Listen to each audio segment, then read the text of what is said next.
आहो पिया के कारा से बोला आहो पिया के कारा से बोलबी आहो पिया के कारा से बोला के कारा से कहबी राजा हो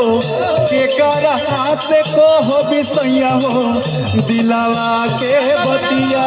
कारा से कहो दिलवा के बतिया के कारा से कहबी राजा हो दिलावा के बतिया कारा से कहो राजा हो दिलवा के बतिया के कारा से कहबी पिया हो दिलावा के बतिया कारा से कहो पिया हो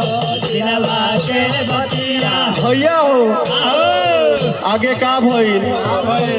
कह तारी की देखी ऐसा वहाँ मत करी लेकिन वो कह तारे का कह तारे आओ अरे सासू जी से बोली है